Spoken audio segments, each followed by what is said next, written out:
today. I have 140. So I have a long way to go. We're going to begin our day. Wreath placement day is December 16th, and that's across the country. I've gotten permission from the Veterans Memorial Park Committee to hold our placement day ceremony there. I will be placing 7 ceremonial wreaths and leaving them at that site beginning at 11 a.m. on Saturday, the 16th of December. And then from there, we'll go to Pine Ridge, which is where the additional wreaths are being delivered. And my volunteers and I will place them, and they will be left out for approximately a month. That will be based on Dave Boyle's decision as to how long they will stay out there.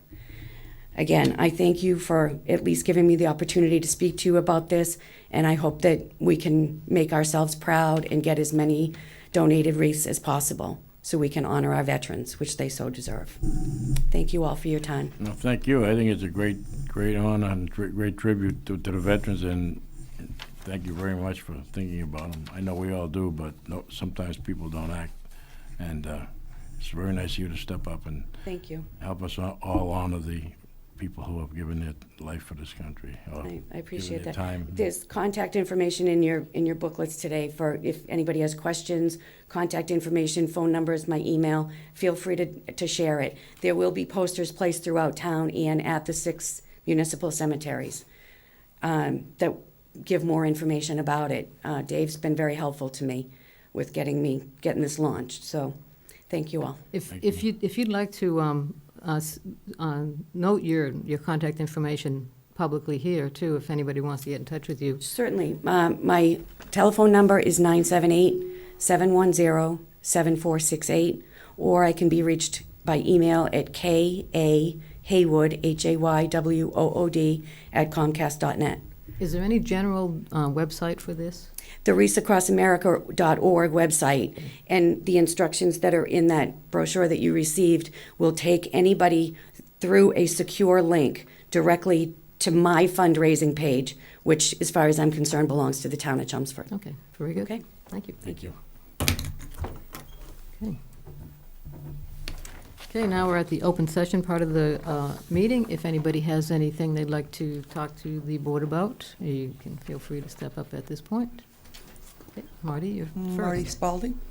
I just wanted to find out where we stand with the storm-related issues, and if we have any expectations of having power up anytime soon. Good. Sure. Chiefs, we just sent out a town-wide code red or emergency notification call through Chief Spinney about an hour or so ago. At this point in time, National Grid has 230,000 customers in Massachusetts without power, and that's not people, that's accounts. And they're estimating this will be a few-day event. So they're hopeful that within the 1 to 3 days, everyone's power will be restored. Today was a day that was spent by National Grid doing assessment across, along with Eversource, across eastern and central Massachusetts because of the damage from the winds last evening. In terms of within the town of Chelmsford right now, and Gary Persicetti's in the room, he can correct me if we're wrong, we have all but 3 streets open at this point. Graniteville is closed, and Old Westford Closed. and Riverneck is closed. There's more than that. There's more, but those are the primary main streets that are closed within the community. The reason those remain closed after the end of today was because if there are live wires entangled into the downed trees, we cannot access those trees safely without the power being disconnected. And National Grid had a crew in today. As you can imagine how thinly stretched they are because of the widespread extent of the damage, which also goes beyond the National Grid service area into Vermont, New Hampshire, New York, and so forth. Don't forget Maine. In Maine, exactly. And we also believe that there are a number of what you would see normal out-of-area crews that would respond, but are probably deployed to Puerto Rico and portions of Florida still at this point. So the resources are deployed. There was an emergency management call this afternoon with Lieutenant Governor Karen Polito on with hundreds of state officials, including those from Chelmsford this afternoon, and as well as the State Department of Public Utilities. Again, they are cautioning people to expect that this will be a 2 to 3 day power outage event. Because of that, we postponed Halloween which was scheduled for tomorrow night, the trick or treating, until Friday evening, along with our neighboring communities of Lowell, Dracut, and we believe Tewksbury as well is following. And I think Tingsboro put it off till Sunday evening. We are continuing with trash and solid waste collection as best we can, because as the board's familiar and the community will be familiar, if you back that up so many days, you're not going to get to everybody anyway. So we've asked the haulers to do the best they can along the routes, and obviously if you can't get it out this week, they'll adjust next week for the collection. School has been postponed for tomorrow at this point. Superintendent sent out a notice within the last hour canceling school because a third of Chelmsford is still without power, including 4 of the 7 schools that are in service in the community. Trying to think if there's anything else we need to touch upon. The senior center and the library are open. Those are usually warming stations if people wish to go there during the daytime. There's internet service. There's also computers at the library. The senior center has computers as well as internet service in the building as well. The police If are it gets just warned. cold, are they going to be able to? They can go in. What we have found Because the in term- hotel's full. Right, There's no- and we've not been notified of any opening of regional shelters in the area through Red Cross or others. What we found in our experience in Chelmsford from recent storms within the past decade is that people tend to shelter in place, or they go to friends or family and so forth.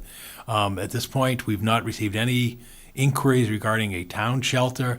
It's not just as simple as opening up the senior center with a cot. You need to have staff, medical personnel, again, which usually comes through the Red Cross as well as the regional medical corps efforts. But thus far, we're not aware of any opening of shelters. We are monitoring the forecast, and we're trying to get out as much information as we can through obviously phone calls, through our system, through social media, through meetings such as this. And obviously, we're fielding a number of calls in the town offices.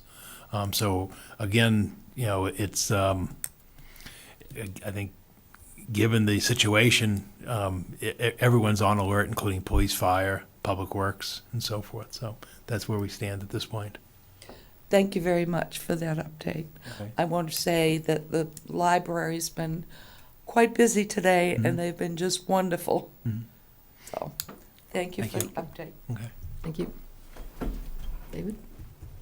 Oh, that was the My name is David Foley. I live at 6 Arman Drive, and I'm a town meeting rep of Precinct 5, and I am a member of the townwide Grinder Pump Study Committee, and I'm also the president of the Sewer Fairness Alliance, which is a group of homeowners who own grinder pumps. We have about 250 members. And what I wanted to do tonight is just get some exposure to the issue of grinder pumps and power outages. And about 3 years ago, the town took over a program to provide maintenance for the grinder pumps. But what we find is that as houses turn over in town and people sell their homes, we have now an increasing number of new homeowners who are moving into homes that have grinder pumps, but these homeowners don't really, or know very little about the operation of the grinder pump. And what they rely on for the information is a information sheet that's been provided by the town, which is 2 sides of an 8.5 by 11. I'd like to hand this out if that's okay? Sure. Okay, great, thanks. I just wanted to go over the information that's on here related to the Thank you. power outages.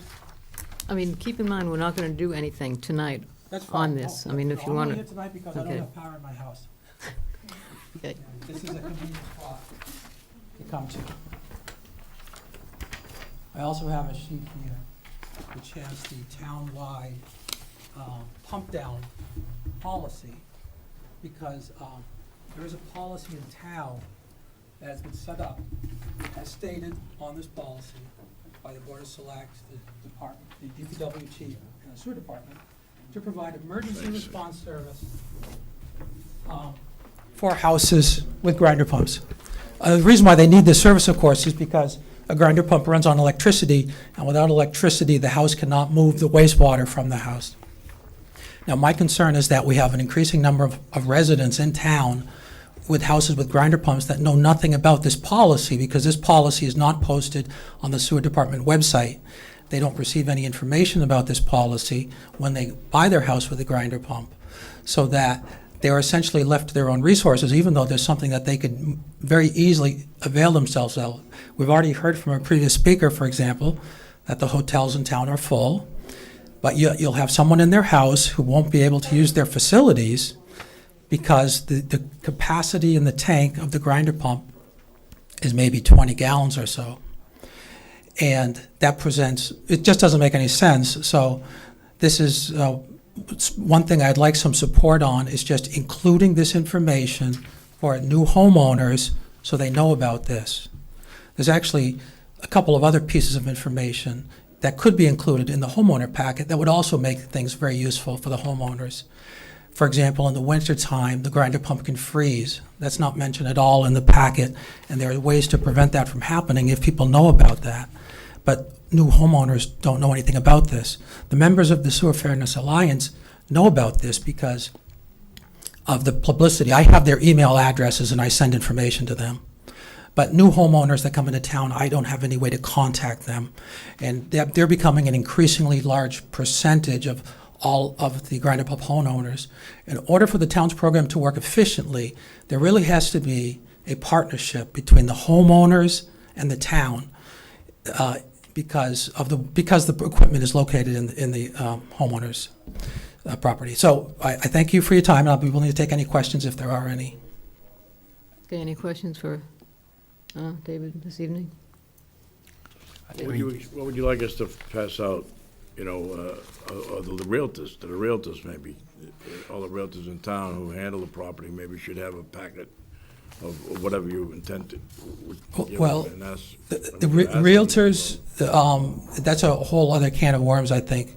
I agree with you, but I mean, obviously, if a house is being conveyed in town, it's usually a local realtor. It usually, not Yes. always. Well, I mean, That's right. so, I mean, that would be one step. Oh, certainly, I'm all in favor of that, George.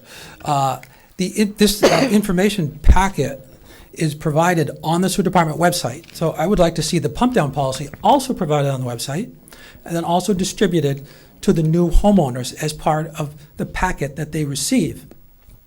Information on things like what to do if it's below sub-zero temperatures in the winter. There's a risk for the pump to freeze. There are a number of issues that aren't included in this particular sheet, that's all. This sheet was put together primarily by the manufacturer of the pump, and anything that is in any way slightly makes the pump look, not so great, is not going to be included in the sheet, because they don't want people thinking about those things. But a homeowner that has the pump, they think about those things a lot. Okay, Glenn?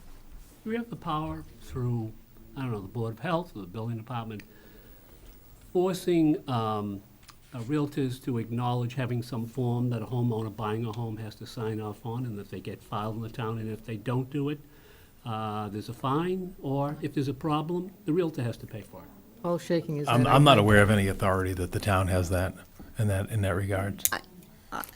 I don't see that this is a realtor's issue. I think that the town has taken liability of these pumps, and the town should be distributing this information to the people who have pumps on their property.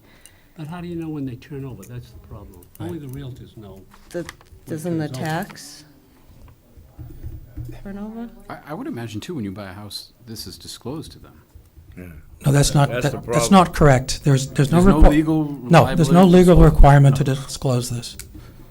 Could it just be sent? It probably says connected to Chelmsford Sewer, municipal water, municipal sewer. This document says that if there's maintenance, if there's nothing that's done wrong, that the town covers the cost of damage, except for misuse and neglect. Well, if the homeowner doesn't know anything about it, how can you say it's misuse or neglect? They never were told it. They don't know anything about it.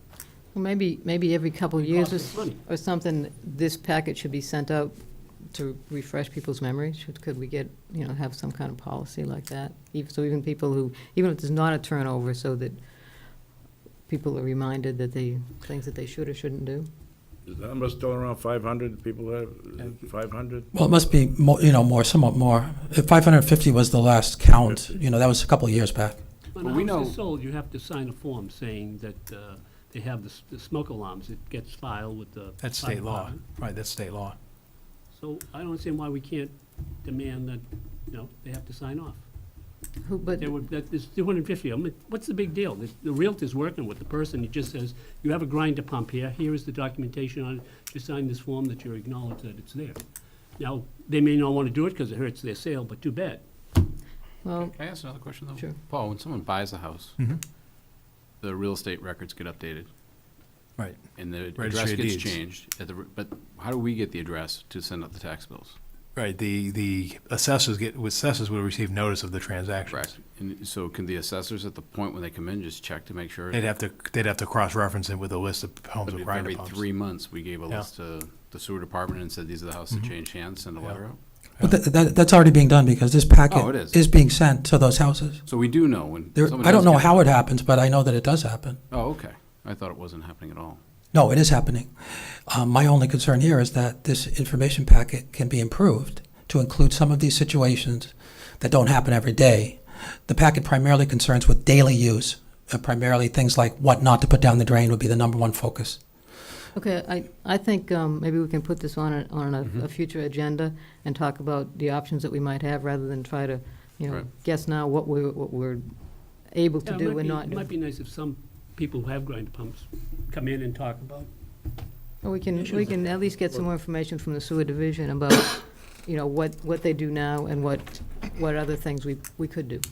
So I think that's, I don't think it's not on our agenda this evening, so I think we can put it off to another point. So thanks for coming in, David. I'd be happy to help you with getting people to come in to talk on any particular topic relating to grinder pumps. Okay, I know that on your webpage, the goals for the Board of Select is still listed to provide oversight to the grinder pump program in Chelmsford. And it's been going for about 3 years, and it's been very successful from the point of view of repairing grinder pumps when they break, which was a critical need. And the things I'm talking about right now are things that they happen only very rarely and only happen like on one particular house. Like, for example, the power outage, it doesn't happen for every house in Chelmsford, but the extended power outage does represent a significant burden on the homeowner, which can be greatly alleviated by this, just letting them know about this program. It turns out that over half of the towns that have grinder pumps now have their own generator, because over time, houses tend to purchase those.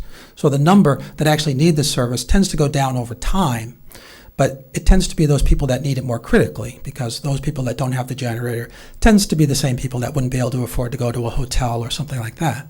okay, Okay, thank you very much. okay, Thank thank you. you, Dave.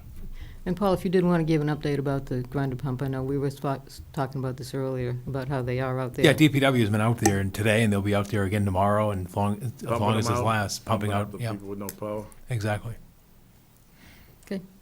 Anybody else for open session? Okay, if not, we'll move on to committee vacancies. Laura, do you want to review that list? As of this evening, we have committee vacancies, 2 associate members on the Board of Appeals, 2 vacancies on the CCA Advisory Committee, 1 on the Center Village Master Plan Implementation Committee, 4 on the Civic Committee, 1 on the Commission on Disabilities, 2 on the Cultural Action Committee, up to 21 for the Cultural Council, 1 opening on the Economic Development Commission, 2 on the Energy Conservation Committee, 3 on the Holiday Decorating Committee. All applicants are welcome on the Parade Committee. 5 openings on the Public Celebrations Committee, 1 on the Recycling Committee, 2 for the Sign Advisory Committee, 2 for the Skate Park Committee, 1 on the Tree Committee, and 1 on the Vinyl Square Strategic Action Plan Committee. If you are interested in serving on a town board or committee, please apply on the town website or contact the town manager's office. Thank you. Okay, we have a couple public hearings this evening. The first one is a National Grid poll petition for Concord Road. Do we have anybody here from National Grid to talk about that? Okay, apparently we do not, and I'm assuming then we also don't have anybody to talk about the poll petition on High Street. Given that, I would suggest that we continue these public hearings till we can get somebody to talk about them. They're probably out. They probably are. They probably have Setting a some good, a good polls. reason not to be here tonight, so, hope they're out. so we'll give them Okay. a pass this time, but if we could I'll do make a motion to continue the public hearings on the National Grid pole placement. I'll second the motion. Okay, I have a motion and a second. All in favor? Aye. Aye. Any opposed? Okay, we will see them at our next meeting. Somebody's supposed to be here from National Grid, or they Yeah, normally usually, have no, it. usually they come, but I Yeah, think, the way this is written, it didn't seem like they were expected or something. there have been no concerns raised about the two locations, but usually they're here because they get paid to Yeah. come. You got it, Yeah, I mean, I don't think we've ever granted one without them not No. being here, at least for the beginning part of the public I've hearing. had calls on both of them too. I'm surprised Oh, that the okay. applicants aren't here. Okay, Whatever. well, maybe they don't have power either, so we'll hold off on those. Okay, we have several licenses this evening. First one is an increase in hours for Hong and Kong Restaurant at, on Alpine Lane. And it looks like we have somebody here from Hong and Kong. Hi, good evening. My name is Vincent Dong from a Hong Kong restaurant in Chelmsford. I just asked for permission and create hour for the holiday coming soon on November 22nd and December 24th, 25th, and 31st. Okay, and I know we have done this in the past Yes, for the restaurant. yes. Does anybody have any questions about this request? And- I think when the previous owner was in here, I think we told her that if she had any problems extending it to what is it, to 2 o'clock, is it? Yep, Is 2 that a.m. what they're looking to do, Yep, 2 extend it a.m., from yeah. 1:30 to 2? Yeah, 1 o'clock from We 11 would to do 2. that for her, and now this is, represents the new owner, right? Yes. Are you Yes. As the manager there. manager, right. So, I mean, I think kind of obligated to do this. I think we gave her our word that we would do it back then, right? So I don't see any problem But there've anyway. been no issues. Right, yeah. I think, yeah, since we have done it in the past, and It wouldn't be the holidays if it wasn't open late. I guess that's one way to look at it. So do we have a motion? I, Or any other questions before we have a motion? Apparently not, so go ahead.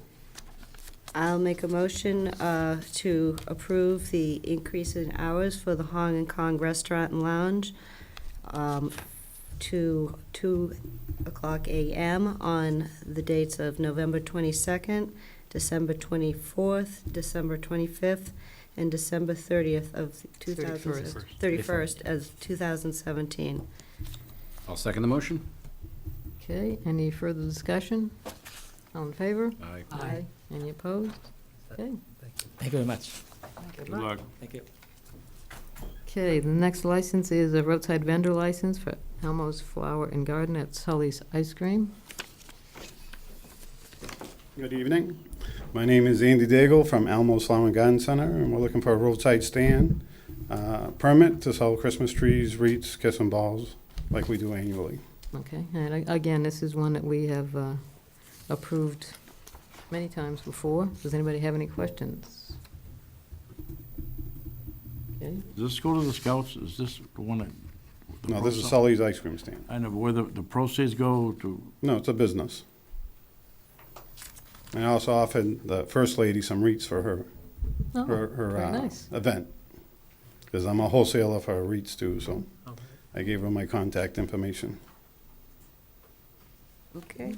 Make a motion to approve the roadside vendor license for Elmo's Flower and Garden Center for the sale of Christmas trees and associated items at 55 Graniteville Road from November 24th to December 25th, 2017. I'll second the motion. Okay, a motion and a second. Any discussion? All in favor? Aye. Any opposed? Okay. Thank you. Congratulations.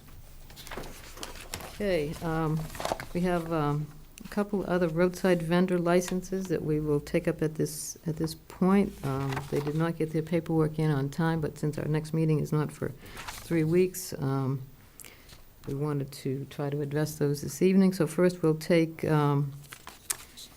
the Congregational Church. Is there anybody here from Congregational Church? Again, this is a license that we have approved many times in the past. Does anybody have any questions or concerns for doing it again. Do you have that? This is No, I cen- don't have a copy of This is that. the Central Congregational Church. Right, Central Congregational Church, yeah. I'll make a motion to approve the roadside vendor application for Central Congregational Church on Worthing Street for the sale of Christmas trees and wreaths from November 25th through December 23rd, 2017, between the hours of 10 a.m. and 8 p.m. I'll second that motion. Okay, we have a motion and a second. All in favor? Aye. Any opposed? Thank you. And we have another roadside vendor license for the Little League parking lot. Is Mr. Burgess here? Talk about that. Evening, Benton Burgess, 52nd Lane. Wanted to come down and thank you guys, thank the Board of Selectmen, the town manager, the town of Chelmsford for letting us do this every year to sell trees for the Travis Roy Foundation. Foundation's been doing some great work. Last year, we were able to help more families than we did the year before. And some of the research projects that doing, Travis Roy, just for everyone's benefit, it's a Boston University hockey player who injured his spinal cord and was paralyzed. The foundation helps many families in two ways. One way is to adapt their home and their lives so that they can adjust to life being paralyzed. The other facet they do is provide money for research. Research is very exciting this year. The event that we do here is a big one for the foundation. Travis actually comes up with his dad, and they usually buy our first tree, which is really nice, and we appreciate Chelmsford allowing us to do that. And last year we were able to sponsor a person who had an implant of an electrical device at the base of their spine that allows them to actually stand. So some of the research that they're doing this year and previous years is quite exciting, and the stuff that's in the lab right now in terms of regrowing nerves looks like it's going to make it out of the lab and into humans soon. So we're very excited, and the function that we do here in Chelmsford plays a role in all of that. So we appreciate all that you've done for us and allow us to continue our operation each year. So thank you. Okay, thank you. We have a motion. Any questions, comments? Okay, we have a motion. I'll make a motion to approve the roadside vendor application for Ben Burgess of 52nd Lane to sell Christmas trees at 67 Chelmsford Street, the Little League parking lot, from November 26th to December 23rd, 2017, from the hours of 9 a.m. to 8 p.m. I'll second that motion. Okay, a motion and a second. Any discussion? All in favor? Aye. Any opposed? Thank you. Okay. Thank you. I Good luck. appreciate it. Thanks. Okay, and the last license that we have for this evening is a request from Brookhouse. I see Mr. Mickle here. This is, again, an annual request to extend the hours at Brookhouse for one night only, correct? November 22nd. Again, this came in at the last minute, and because of timing, our next meeting isn't until November 20th. Which would be before this event. However, the fire prevention personnel do have to do some investigation and checking out to make sure everything is done according to code. So that's why we chose to bring it up today. If you want to talk a little bit about it and Yep. what you do as far as Excuse me, I safety. think in this motion, is that you're gonna do the tent, you intend to do a tent as Yes. well? I mean, we can do it exactly, what I would propose is that if we make a motion, it be according to all the conditions that we applied last year. Yeah, and I have last Think year's that- letter from Gary as well. Okay, was that included in the packet? that No, we- I think But we, Paul provided it to Mike, and Mike spoke with Gary, okay. kind of go through it. Yeah, it was quite extensive, I know, and Yep. it's, you know, it seems to cover all the possible Ninth year? contingencies. Yes. Okay, so go ahead if you want Charlie to speak Mickle, then. Center Brickhouse Pizza, Brickhouse Center Sports Grill. It's our annual party that we have we put a tent in the back. And we are also extending the hours from 1 to 2 on the night before Thanksgiving. And in the past, we've had 2 additional police on detail and 2 fire as well to help with crowd, help with the cars either parking, the old town hall or municipal lots. And we have additional staff and some porta potties next to where the tent is. Right, and there is the inspections Yep. that happen, before. So, are there any other questions, Mr. Mickel, at this time? No, I think they've done a nice job, and it's a great time for the town, and this is their 9th year, and they've had, knock on wood, there hasn't Yeah. been any problems, so, It's kind of become a tradition, yes. right. All right, do we have a I'll motion? make a motion to approve the application for the Brick House Sports Grill to extend their hours until 2 a.m. on November 22nd, 2017, with the provision of additional safety personnel and staff per what was agreed upon in last year's application. I'll second the motion. Okay, we have a motion and a second. All in favor? Aye. Aye. Any opposed? Okay, good luck. Thank you.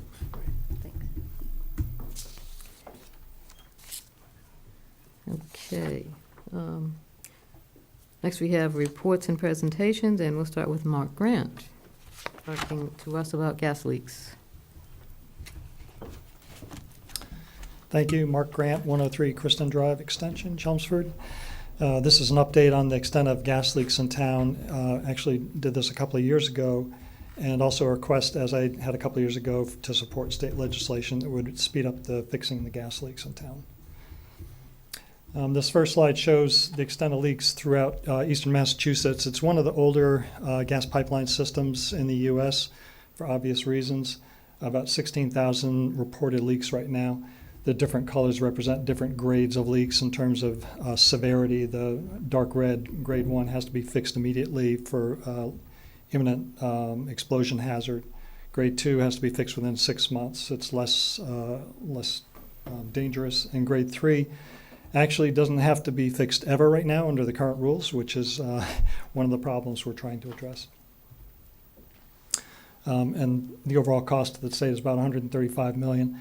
This is a close-up of the current leaks in Chelmsford. These are reported every year by the utilities, so this information is taken right out of their reports. They show the locations. This is all online. I think the reference is at the bottom of the slide, but you can go to that website, heetma.org, and under Squeaky Leaks you can find the maps for any town, and you can zoom in and find the location of any of these pins to within a couple of feet of where they actually reported the leak. And sometimes when you go to this location, you'll see a gas company marking on the street that indicates where the leak was. So these 150 reported leaks, actually, again, these are mostly grade 3, not required to be reported in any given time frame. The reason we're concerned about leaks is not only because it's a climate change gas that's worse than carbon dioxide, but also because it kills street trees. The way it does that is by depriving the roots of oxygen. This is pretty well documented. It also leads to ground level ozone, which is something that worsens asthma and respiratory problems. This slide shows the costs of the leaks and the numbers of the leaks. So actually, this is a problem that's been getting worse in the last couple of years. So you can see the total numbers here in 2015 versus 2016. There was a 19% increase, and it's actually probably even worse than this. There's some discrepancies where the number at the end of 2015, 138, there in the lower right-hand corner of the 2015, is greater than the number that shows up at the beginning of 2016. So miraculously on New Year's Eve, 10 leaks disappear, or the gas company loses track of them. So there's actually an increase in the numbers of leaks and an increase in the cost of the lost gas. So this cost is just a projected cost based on what a typical leak is wasting.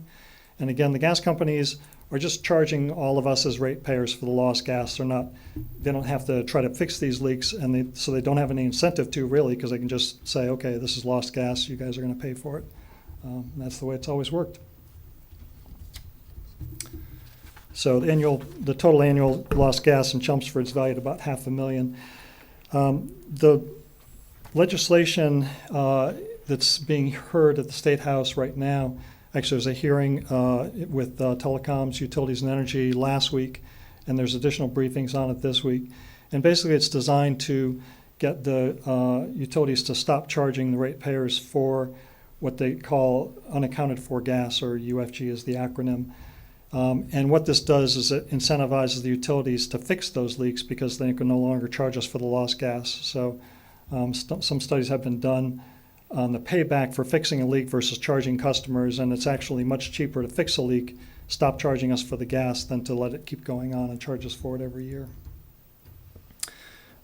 So this legislation, House Bill 2683, Senate Bill 1845, is actually attached in your reference materials, and basically what it does is described in that last slide. It basically tells the utilities, hey, you got to stop charging us for this. Go ahead and fix these leaks, and then we'll pay for less lost gas. The support so far for this legislation is in the form of town resolutions, and this is something that's before you tonight, and there's a template resolution for you to consider. This slide actually shows the resolution that part of this board passed 2 years ago. There was similar legislation at the time. It did not pass through, although the issue of gas leaks was considered in the omnibus energy bill that passed last summer. So they realized it's a significant problem. They asked DPU to look at it, but they did not fix the problem. And that's why this current legislation is being returned again to try to fix this problem.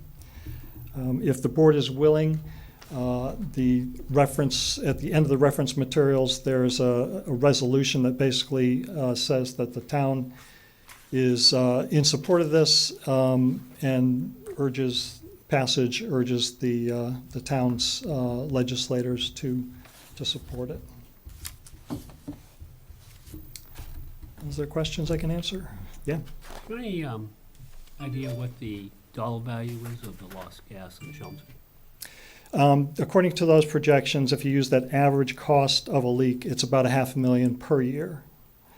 Now, that's not a cost that's only assessed to Chelmsford ratepayers. The costs for a given utility are spread out amongst all those utilities ratepayers.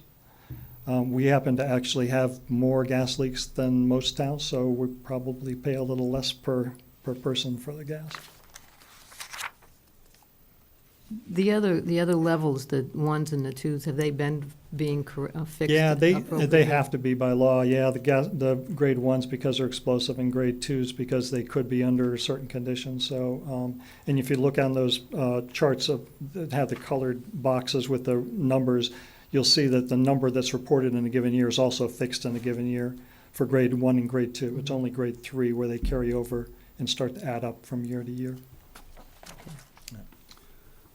My stepdaughter lives on Jesse Road, and they were just down there, and they replaced them all down there. But Yeah. they didn't run from the street to any of the houses. Is that because the leaks are in the main trunks The leaks rather than in the? Tend to be, yeah. If you look on these detailed maps, you can see that most of the leaks will be on main lines, and that's just because a lot of those main lines are older.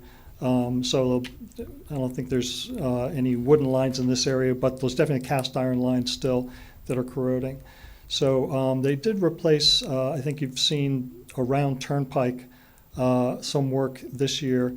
Actually, the lines they're replacing, I think they're replacing just because of age, not because of leaks, because when I got the locations that they were working this year in town, and they don't correspond to any great number of leaks. It's about 4 total leaks.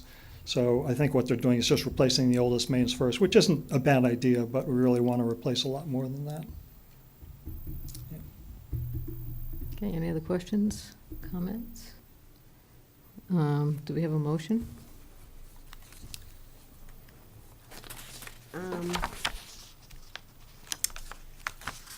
I say that I'd like to make a motion to support the resolution for Town House Bill 2683, Senate Bill 1845, to protect consumers from gas leaks and unaccounted for gas.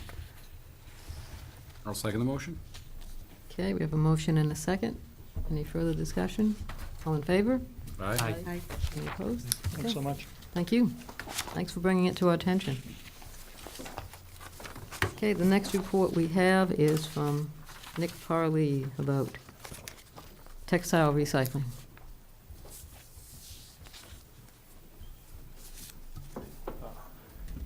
Hello. So that's our the letter we got from Waste Management regarding the letter you have up there now. Is that from the That's the China sword. China Sword? Yeah. Yep. So I can touch upon this first if you'd like, or Sure. yeah. So due to global uncertainties of where the recycling market's going, China has been clamping down on the material allowed into the country. So they're looking for a 98% pure material coming in, and in the past it's been questionable some of the material that was sent there. In the United States, recycling is our second largest export behind oil. The vast majority of our recycled products goes overseas. So it's not, right as of now, it's not affecting us too much in Chelmsford because we don't have multiple dumps a day per truck. Once the truck finishes its route, it dumps and goes home. But they've turned down the speed of the plant. The plant's now running at 70% capacity. So the belt's been slowed down 30% in an effort to kind of get a cleaner material out. So communities like Lowell are experiencing, recycled collection not till 7 o'clock at night because of how long the truck has to wait in line just to dump off its load. Waste Management tells us this is only till the end of the year, and they expect, business as usual to start January 1st, but this is what we've been working with at the moment. So what can we do to help on that regard? The cleaner the product we can get, no plastic bags, no styrofoam, no trash. In addition to that, we recently started our textile program. Did not roll out as cleanly as I was hoping. There was quite a discrepancy in when the first customers received bags to when the last customers received bags. I personally didn't receive bags for 2 weeks after the rollout. But we're into our third week now, so we alternate red-blue weeks. So this is the blue week's second collection. It was a little touch and go with route collections. They're being picked up in a van, and these vans can traverse the recycling routes much quicker. We're expecting about a 2 to 5% put-out rate. So, when you don't have to stop at 95% of the stops, they get through the routes quicker. If your trash doesn't normally come till noon, you usually put it out at 11. We're happening upon that quite a bit now, that the collection doesn't coincide when they're used to it. But as of now, we have collected 384 bags, totaling approximately 4 tons of textiles. Can you enumerate a little bit about this latest program? Yep. So this is a curbside textile collection. It was brought to us by Waste Zero, which is a company that we've partnered with before. They make our overflow bag. This company called Simple Recycling works with Waste Zero to provide a no-cost service to the town for curbside textile recycling. So we also get a rebate. So we're projecting approximately a $10,000 savings. Approximately $6,000 from reduced tonnage, $4,000 in rebates. And where are the bags gathered from? So there was a direct mailing to your house, and when you leave them out, they leave 2 under your recycle bin or your barrel. If you haven't received a bag, you can contact my office, and we'll get one mailed out to you. Do they go to every residence, every apartment even? So right now, phase 1 is curbside, and if there's enough participation, phase 2 is apartment buildings. Okay. Or I should say condo buildings. Okay. And what do they put under your, what is it they put? They leave you fresh bags. But if you haven't put out a bag, Yep. you'll get one? If you didn't receive one in the mailing, there was quite a few kicked back by the U.S. Postal Service. You can contact my office. You can call them directly. I didn't get But you may not know they were bags. Oh, Because when it came in the mail, it was like They a were little little. plastic thing like this, and it was pink. Didn't feel like a bag, it just felt like a thick envelope almost. Well, but it did was- was Williamsburg included in that? Should have been. It should have been, okay. You have a number for your office, Nick, Yep. that you want me to call you? I don't want you calling me, but anyone else can at 978-250-5203. And can they pick them up? Yep, we'll have some at the DPW. Could you have some somewhere here? I don't know where would be a good place to, Put them down with the light bulbs and recycling downstairs? I would almost want someone to meter them out if Yeah. it was the clerk's office or the town manager's office. Paul, you can do it. all right. Any other questions, comments? I will say that I hope if residents do have a charity that they like, continue to bring your clothes there.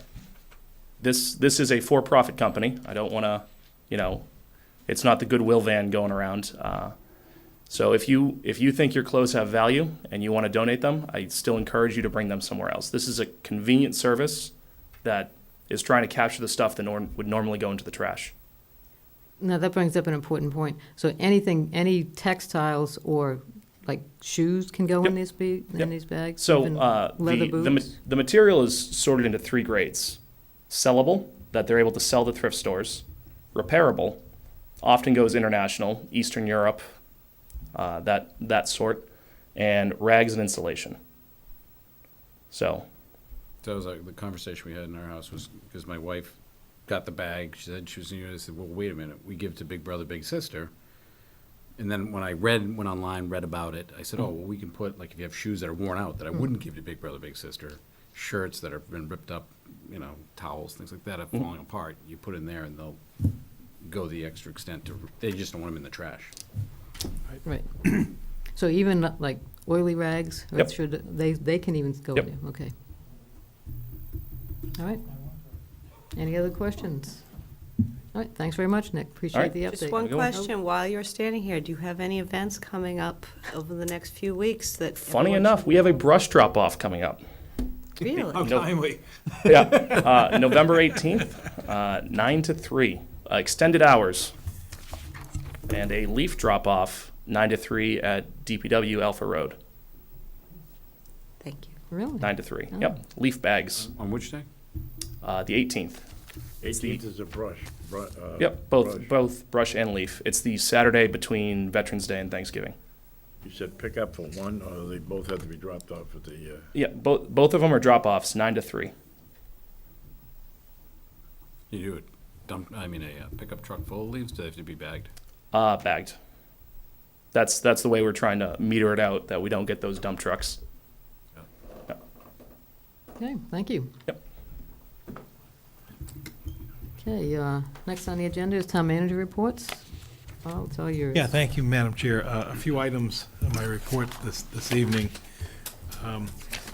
First one is just follow-up from town meeting. Town meeting finished a week ago, as we're all aware, and since that time, just some follow-up items from the meeting I wanted to bring the board and the community aware of. The Director of Business Development position has been advertised, and we're accepting applications through November 15th. And again, our goal would be to have somebody on board after the first of the year, as we discussed and presented at town meeting. Just to give the board insight in terms of the hiring process, again, we've asked for applications due on the 15th. My intention is to have a selection committee consisting of myself as town manager, Mike McCall, my assistant, Human Resources Director, Gene Parziali, and then I would like to invite the Selectmen's representative to the Economic Development Commission, which in this case is Ken Lefebvre, and also representative from the Economic Development Commission to participate in the interviewing and hiring process. So my goal would be with those individuals to select and hire a candidate, and then obviously report back to you at a future meeting with how the process went, and again, and introduce that person to the board and to the community at such time. So again, our goal is hopefully get somebody on board for January. Other aspects from town meeting, I've met with Nick following the town meeting regarding the town's bylaw approval regarding the elimination of solid waste and recycling collection at 4 or more rental commercial residential apartment units. We will be sending out notice to each one of those complexes, providing them with basically 90 days notice that as of February 1st, 2018, the town will no longer be providing that service per the bylaw adopted by town meeting, which will be ratified and in effect by the Attorney General at that point in time. So we're basically giving them as much advance notice as we can and being realistic. And we'll also provide them, in coordination with the Board of Health, a list of licensed solid waste and recycling companies that are authorized to do business in the town of Chelmsford, much like we do for commercial businesses. Regarding the forum purchase, I've been in touch with council on that to close that transaction and with the Department of Capital Asset Management at the state level. And again, I hope to be before you around the end of the year is my goal, but certainly in the next couple of months to complete that transaction. As we knew going into town meeting, we've gone through the process and eligible costs and so forth. So again, the goal is to complete that. The final thing from town meeting would be the home rule petitions. You may recall a couple of the charter provisions were direct to the legislature for home rule petitions, the non-substantive ones at the end. So I've received today in the office certified votes from the town clerk of that. So we'll submit them to our legislative delegation, and again, hope to get that approved by the end of this legislative session, which would be next June. Obviously, we'd like them to do it sooner than later, but again, as we know, with the ones that go to the ballot, they won't go to the ballot till April. So again, we'll hopefully have everything in a timely manner. And then a couple other, so that's basically the items that I saw that were action items coming out of town meeting. So we're working on that. Regarding the auction result for Morose Avenue, John Souza sent you an email notice. John was present at the auction. I was present in the audience along with Mike McCall. There were 3 bidders for that Morose Avenue parcel. As the board's aware and the community should be aware, the final bid price in the auction back and forth was $51,000. There was a $5,000 non-refundable deposit that was made that day, and I believe the closing is required by December 1st. So that's where that stands. Do you have any idea why the bidders didn't come the last time we had? No idea, and none of the bidders were butters either. There were three qualified bidders who came into the process, registered, and participated in the auction, none of which were butters. So no idea why they didn't come previously. And it was interesting. John opened the bids at $30,000. It dropped down to $10,000 and then went up to $51,000. So it was a very, very dynamic process. The back and forth, particularly between 2 bidders. The third bidder dropped out at $15,000, and then the other 2 went back and forth in $1,000 increments to $51,000.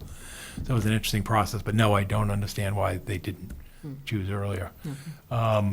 The RFP deadline for the sale of 101 Mill Road is November 8th.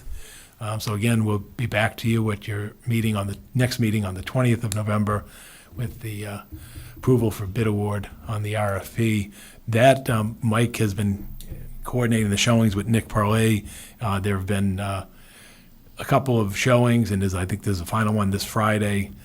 So again, we are getting some interest on that parcel. So hopefully we'll have a good result with that as well. Are the showings by appointment or are No, they there were scheduled times. There were scheduled times, and Mike will also do it by appointment, but we've had scheduled times. We did have the family who we heard from at town meeting. They've also been through the property. So we've had some people who do this professionally in terms of rehabbing properties have been through as well. So we're hoping for a good outcome. The next thing I want to discuss under my report with the board would be a date for the FY19 budget meeting. Basically, where we're at now is budgets. We're in the budget, the FY19, which obviously starts next July 1st. Budgetary cycle has begun. Capital and operating budgets are due to my office and the finance director tomorrow, the 31st of this month. So we are in the midst of gathering that. The Capital Planning Committee will be meeting on Friday, the 10th and the 17th of November, as well as December 1st and 18th of the scheduled meetings. We attempted to change the meeting date, but where that wasn't possible with the schedules, the meetings will be televised. So the telemedia has agreed to televise those meetings. I know those are requests that came from this board, particularly Laura's concern. So those meetings will commence on the 10th and 17th, and then the 1st and the 8th. It will be wrapped up on the 8th. So the goal is to have that done per the time we schedule. And so towards that end, for a date for a joint budgetary discussion between the Board of Selectmen, School Committee, and Finance Committee, I recommend to the board that we schedule that date for Monday, December 11th. Paul, the go ahead. dates, that doesn't jive with the dates you set for the capital planning committee. It would be after the process. But So in other words, we you would. said December 10 and 17. Right, we would, I'm sorry, November I meant, I'm 10 sorry, and November 10th and 17th. 17th, Okay, and December December 1st and, December 1st and 8th. Okay. So we would expect that the committee would wrap up by the 8th, we would come in on the 10th, let you know what the recommendation is from the capital plan committee, and then we would also give you the oversight as to looking forward for the FY19 budget. Also, by that time, we should have some sense on where the state's finances are going. I know it's not been a rosy picture. As many are aware, the governor's not letting any earmarked monies go at this point. The legislature does its revenue hearings the second week of December as well. And, again, we don't anticipate much given the slump in state revenues or the lack of growth in state revenue. So the 11th seems to be a common date. It's the available Monday in December that fits in your schedule. Also, it would, we would also have the final data from FY 18, of which I might as well mention it now. At your next meeting in 3 weeks on the 20th of November, you'll be hearing the audit report from FY 17. You'll hear the OPEB evaluation report from FY 17, the biennial OPEB one. And also, the Board of Assessors will be in here to conduct a tax classification hearing that you host and advertise, and that will go out. But that would also take place on the 20th. So that means we would have the final data from FY 18, because the new growth has been certified by the Massachusetts Department of Revenue. So the values have been certified, the growth has been certified. So this week, Darlene and John and Frank and we'll be submitting the information to the Department of Revenue. So by then we will know the tax rate, and obviously the average property tax increase, billing, so forth. So again, that would then flow into FY 18 actual data, will then go into the 19 projections. To give you a sneak preview, we don't have the rate yet, but we do know that the new growth came in slightly under forecast. I believe the forecast was $1.4 million for new growth in the operating budget, and the number that was approved by the Department of Revenue that we heard from Frank this morning was, let's grab it right here. The number came in at $1,253,057. So we're $157,000 under new growth, which is okay. I mean, but it just kind of struck a little bit. One, we were no longer in a reval year, which was prior year, and also the inspection period, you may recall, ended last year as well. So we sort of had that extraordinary 1 year, as we talked about at the time. This is a little low than what's traditional for a non-reval year, despite the fact, as you may recall, that permits were up significantly. And I think what you will note and what you'll hear from Frank at that point in time is you're continuing to see an increase in residential property values as a result of the appreciation of the residential home market. You really aren't seeing a lot of new growth commercial because a lot of the comprehensive permits and other activity hasn't hit the assessor rolls yet. And so if you think within the last calendar year, there really hasn't been any major projects that have come online. It may not be for the next year either. If you're talking now 9 months away, and the closest that's probably under construction is probably Mill Road, 276 Mill Road, but that may not be completed by that point either. And obviously, as we know, they haven't started the project in the center, and even if you look at the self-storage facilities, those aren't moving robustly either. So anyway, just wanted to, so if the board has no objections, what I'd like to do is send out notice to the Finance Committee and the School Committee that there'd be this tri-board meeting to discuss the budget on December 11th at 7 p.m. We'll probably do it at school admin as per other years. Okay. Anybody have a conflict that they know of on that date? Not that I know. What's the date? What is it? November 11th? Monday, December 11th. Yeah, 7 December 11th. p.m. Yeah. Get my months mixed up. So we'll tentatively, Okay. unless Well, we hear somebody that can't make it, then we'll Okay. set that date. Thanks. The next item, pertains to Katrina Road, the disposition. Evan has submitted a draft application that will go before the Mass Development Board at his December meeting for release of the authorization to release the $1.3 million for remediation at Katrina Road. We have council working on a purchase and sale agreement, and then part of that is we need an acknowledgement.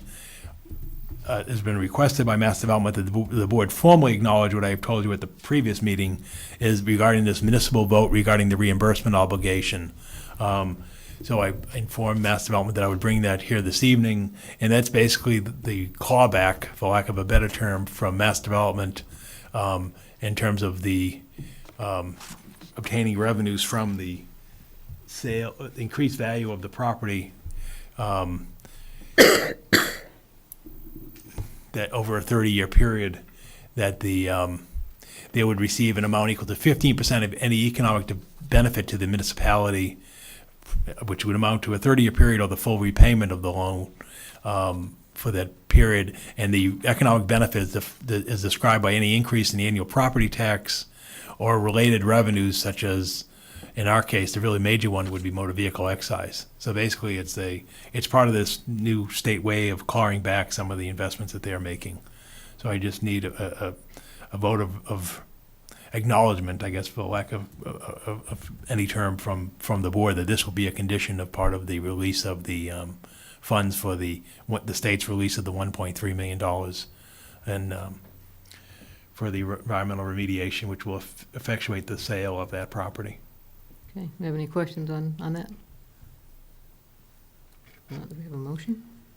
We'll make a motion to acknowledge the municipal vote regarding reimbursement obligations for the Katrina Road property as a condition of the state's release of funds. Did I get that right? We good? I'll second that. Okay, we have a motion and a second. Any further discussion, questions about the resolution here? You Okay. don't really have a choice, right? No. Yeah. If you don't do it, you don't get the want money. 1.3 million. If you want the money, you gotta promise to give them back 15%. Yeah. Maybe. Maybe. Okay, all in favor? Aye. Aye. Any opposed? Thank you. Okay, the next item, I have a real brief one. We get these, as you know, periodically. This is the state's continuing Keno notification, and as you can see in the notice, the Hong Kong restaurant has applied for a Keno license on premises, and how this works is if the town has no objection to this license, if you object, you've got to notify them within 21 days. If you don't object, you don't do anything. So our custom has been to at least notify the board formally that this is here. Again, the board has never raised a concern, to my knowledge, Well, I on think this. it's one of those that doesn't do any good anyway. Exactly. so- Yeah, well, we found that out too, Yeah. but it was more of an acknowledgement. I mean, it's so- nice to know. It's nice that they tell us. Right. So that's it for under my report this evening, and I just have some appointments whenever, go ahead. Glenn? I have one question. Yeah. Going back to your first item, Yep, and that was the, Director of Business Development, yes. hiring, yeah. Is there any problem of any one or more of the Board of Selectmen who want to sit in as non-participation and just listen to what's going on, since the job description says that position ultimately will work with the board and other boards as well? And just to familiarize ourselves with what's going on in the person and so forth. Well, my concern is the number of people that the candidates are going to go before in terms of a interview panel. I mean, as I enumerated, we've got a rather large group, myself, the assistant manager, the human resources director, and then two others. I mean, five. It's not a public meeting. It's not an open process. And so my sense would be would be to limit it to those five for the candidates coming in. And so that would. Anything restricting me from, or the board from, Glenn, you want to go in my place? I mean, I would go in your place if you felt that you wanted me to do that. I mean, Why don't you guys work? You guys can work it out, depending on- just let me know, Depending on the but I- schedule, yeah. I mean, you might have to, you know, if, But I'm in depending strong on. contact with the EDC committee and Evan, and if you wanted to That's go. something we need to vote on? No, I don't think so, no. No, I mean, no, because it's not an official committee or anything like that. so- Right. So I guess Paul can just reach BOS out to gets one you. seat at the table, right? That's what we're saying. Yeah. Does the economic development know who they would be sending you yet? No, I've not been in contact with Donald Van Dyne on this matter, so I don't know. I would assume it would be Donald, but I shouldn't assume anything. I don't know how they're going to proceed with that. I think Glenn has more experience than I do hiring somebody, that's why. So what's your anticipation on how many people you would interview? I would interview anybody who's qualified, meaning that is desirable. So I'm not going Could to. be from 1 or 2 to dozens. Right, exactly. I mean, if there are people that say, hey, yeah, this is somebody we should look at, I'll look at 9 people if we need to. But if, on the other hand, if you'll go through the thing and you find out there's only 5 people worth looking at, then we'll look at 5. I mean, I think it's really going to depend upon what we get. And quite frankly, we're not going to force a hire. If we go through the process of, you know what, none of these people are what we have in mind, then you say, you know what, we're not going to, you know, this Right, is too important re-advertise. to basically say, oh, we got to get somebody into this position. Okay. When is the closing date? November 15th. And it's been, you know, it's out there. I know Right, people I've have seen talked it. about it. I did reach out to Peter Milano because, as you know, he came in and spoke about it. I sent him a copy of the job description and notice on the position. So it's, yeah, it'll be 2 weeks from Wednesday. Thank you. Anything else? Okay, you have some appointments? Yeah, I have a number of appointments have come up since 4 weeks ago, since our last meeting, seeking the board's confirmation for an appointment of Deborah Belden for the 3-year unexpired term on the Historic District Commission as an alternate member. Deborah Belden is again to the Permanent Building Committee for a 3-year term expiring June 30th, 2020. Jessica Porter to the Personnel Board for the term expiring 6/30/2019, and Jennifer Almeida to the Public Records Advisory Committee for a term expiring June 30th, 2020. On that committee, Yep. are there other appointments that you'll be making to that, or is that the Yeah, one we still where- have one more on the Okay. Records Advisory Committee, but we want to get going. Okay.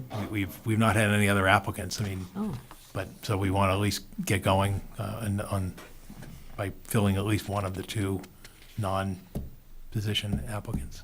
okay. Any other questions? Do you have a motion?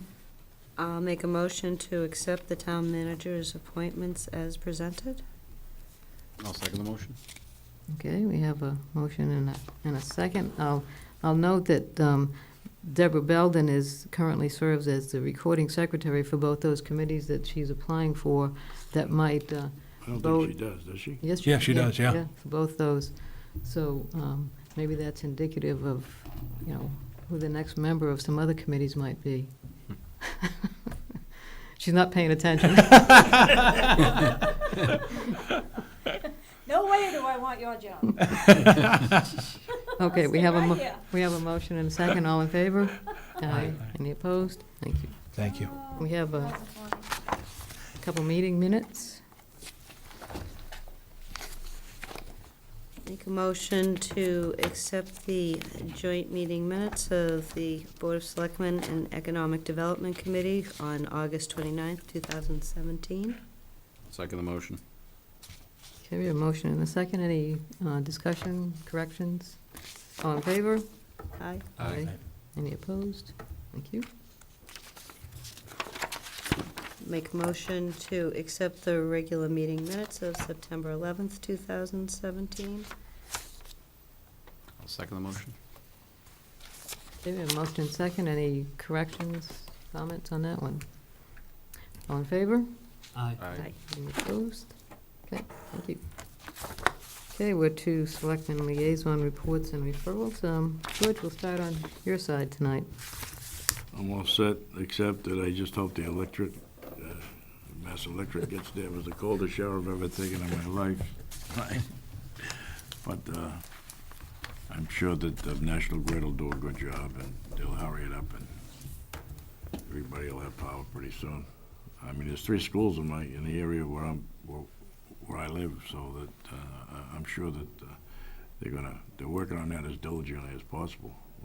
But I know there are a lot of trees and stuff down, and there's a lot of work they have to do. And I'm sure for all the disasters throughout the country and Puerto Rico, I'm sure they probably still have a lot of people working out of town working, so they're probably in a shut crews to begin with. So, but I'm sure it'll by Wednesday morning. I'm sure we'll all be all set and like it never happened. Okay. Thank you. I just want to point out Friday night that we've moved Halloween. It's also the second playoff game for the Chelmsford varsity football team. In North Andover. In North Andover, so there's going to be a lot of people not home to hand out candy. Right. Do not egg my house. Might not be people in North Andover not home either, because Just put it out with, say, take what you want. It'll be gone in 5 minutes. But they did win their first playoff game, so they've moved up now, second playoff game. Very impressively. Yeah. Yeah, it's Newton South, which was, yeah, they did a great job. Should say that a rematch. being led by Sal Napoli Jr., Mhm. and it's nice to see Chelmsford's name associated with winning football. Yes. they played a tough schedule. I mean, which is why they ranked get into the playoffs, given their quality of opponents. Okay, Laura, what do you have? I don't have anything for this evening. Okay. Glenn? No. Okay. The only thing I have is I'll wish George a belated happy birthday Happy birthday, George. Thank you. and hope that he does get power back for his birthday later this evening. You didn't talk about your judging event. Yeah, how was the Halloween? We didn't Oh. hear about. Yeah. You want to talk about that? That was great. They had a great turnout. I didn't know a lot of the people, but it was very What was it for? beautiful for the dog. At the dog park, they had a Halloween. Halloween. Halloween. George was a celebrity judge. It was. And you didn't Yeah, get- there was a lot of real great costumes. I mean, people were very innovative. I think some of the owners enjoyed getting up, dressed up in some of the costumes, match their dogs, and it was tough decisions. Very much a lot of pressure. And no dog bites either, right, George? What Oh, won, not this George? time. What won? Who won? There was like 10 different ones. There was 5 or 6 different categories. So there was every type of dog, every possible type of dog there.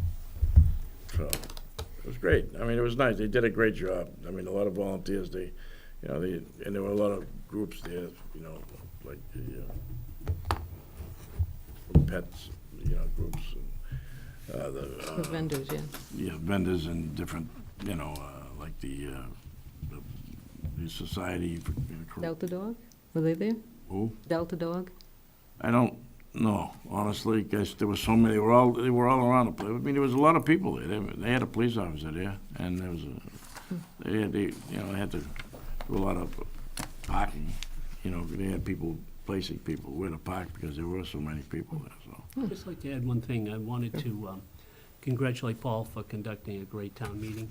I think that the warrants were well placed, they were well worded. I think the audience and town meeting members understood everything.